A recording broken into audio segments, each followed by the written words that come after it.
Hi everyone, how you going? Hope you're doing well. Um, Today we're going to be talking about early offer schemes. And this is something I find can be really confusing because there's actually a lot of different types out there, and each university usually has a different policy for how they do their early offers, just to make things easy for you. I will say now that early offer schemes are pretty much only for Year 12 students. It doesn't mean that if you're not a Year 12 student, you won't get an offer earlier than the main offer rounds.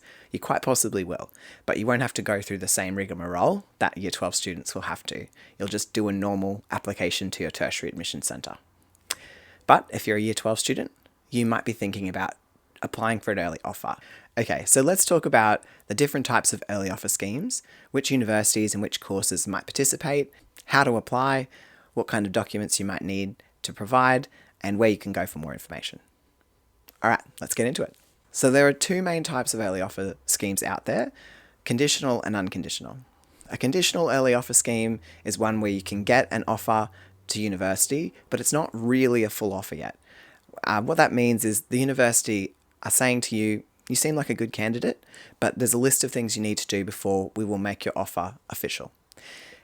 These kinds of offers tend to come out before the end of Year 12, and they might need you to do things like finish Year 12, pass the prerequisites for the course you've applied for, and maybe something else. Maybe meet a minimum ATAR or rank threshold in order to get the offer converted into an official offer.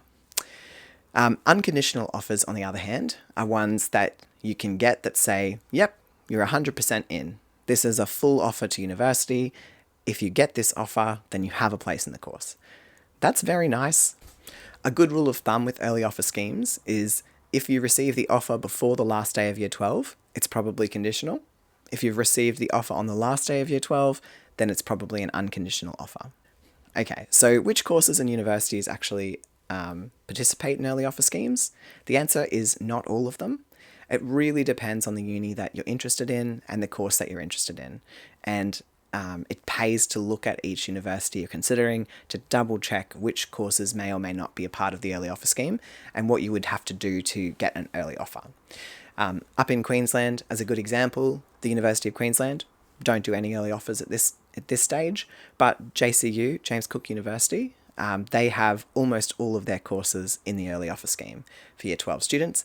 The only ones that aren't eligible for early offers are medicine, dentistry, veterinary science, physiotherapy, and the nursing and midwifery double degree. That's pretty amazing. They have a lot of other fantastic courses, and they're pretty much all a part of the early offer scheme. Takeaway message, do your research, make sure that the courses you're interested in are a part of an early offer scheme. If they're not, that's completely fine. Most students don't get early offers. Most students get offers in the main offer rounds. So how do you apply for an early offer? There are two different ways you can apply. It depends on the university.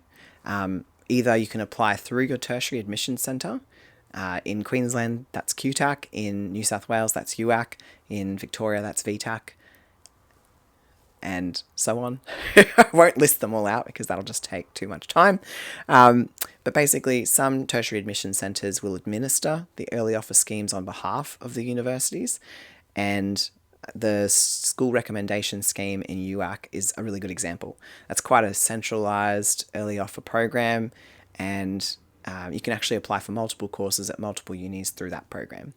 In Queensland, we don't really have a centralised application process, but you can get invitations to be a part of multiple early offer schemes through QTAC. So if you put courses on your QTAC preference list that are part of early offer schemes, usually QTAC will say, hey, do you want to be considered for an early offer for that course? If so, this is what you need to do. They won't do this for all of the early offer schemes that are in Queensland because some of them aren't run via the tertiary admission centre. And that's a nice segue into the other way you might apply, which is directly to the university.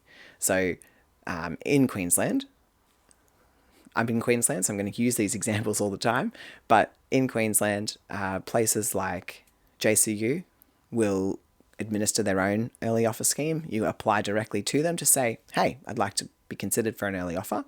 And then you also apply to QTAC and put the JCU course on your preference list.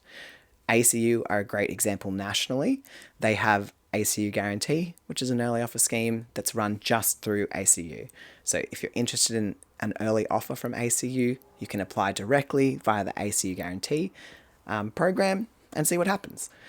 You may also apply for ACU via your tertiary admission centre, and that kind of gives you a backup. If you get the early offer, fantastic. If you don't, put it on your preference list, see what happens then. What kinds of documents might you need to apply for the early offers? It really can vary. For some universities, all they want is academic information about you. That might be Year 11 results. That might be Year 12 results to date. So IA 1, 2, and 3. For some other universities, they'll also want a school reference or recommendation. They might want a personal statement from you. If you're going through the SRS program in New South Wales, they may want more specific things from you if you're applying for UTS, UNSW, or the Uni of Sydney, because they're a lot more competitive courses and they have extra things they need you to do. But generally, academic stuff, some personal stuff, maybe a recommendation from your school. This leads really nicely into just make sure you check the details for the early offer schemes you're applying for closely. Each uni can be quite different. You really don't want to miss out on an early offer because you gave the uni the academic information in the wrong format. So just really pay attention, set yourself some reminders so you don't miss any key dates, get a list of the documents you need and work on getting them. The sooner the better. Don't leave it to the last minute if you can help it, because usually if you need something from the school, it's going to take a little while to get that. Yeah. All right. Hopefully that's helped to understand early offer schemes a little bit better. They really can't hurt if you're going to apply for them. If your preferred course is part of an early offer scheme, then it's a real no-brainer. Why not try and get an early offer for that course and then get the offer locked in and then get yourself enrolled before Christmas? You might want to like this video. If you want to see other videos like this in the future, you may want to subscribe. And I'll see you on the next video. Have a lovely day. Going off on a slight tangent, new background, hopefully it's a little bit more fun.